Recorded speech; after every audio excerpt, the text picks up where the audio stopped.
Hello bachcho, let's see this question. The question says the specific heat at constant pressure is greater than that of the same gas at constant volume because at constant pressure work is done in expanding the gas. At constant volume work is done in expanding the gas. The molecular attraction increases more at constant pressure. The molecular vibration increases more at a constant pressure. तो question में पूछा गया है कि जो specific heat है at constant pressure वो greater than है same gas at constant volume, उसका हमें रीजन बताना है।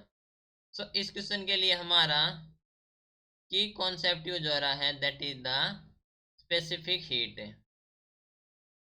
Specific heat. सो हम जानते हैं कि जो स्पेसिफिक हीट ऑफ गैस होती है एट कांस्टेंट प्रेशर वो ग्रेटर होती है than the specific heat of gas at constant volume. That means जो सीपी होती है वो ग्रेटर होती है सीवी। ओके, जो रिलेशन हमारे पास है, द गिवन फॉर्मूला हमारे पास है, that is Cp which is equal to the Cv plus R. Okay, या फिर हम लिख सकते हैं Cp minus Cv is equal to R. ठीक है, तो इससे हम कह सकते हैं कि as no work is done, no work is done in process at constant volume, in process at constant volume,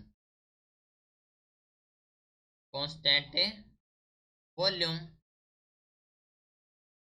ठीक है, while work done in expansion at constant pressure is positive। ठीक है, जब पॉजिटिव होगा प्रेशर तब work done in expansion है। while, जबकि जो वर्क डन हमारे पास है, work done in expansion, in expansion eight constant pressure, constant pressure is positive. Okay, that means हम कह सकते हैं कि जो हमारे पास रीजन होगा दैट इज द, जो वर्क है वो डन होगा in expansion eight constant pressure, जो कि हो जाए पॉजिटिव। तो हम कह सकते हैं कि eight constant pressure work is done in expanding the gas.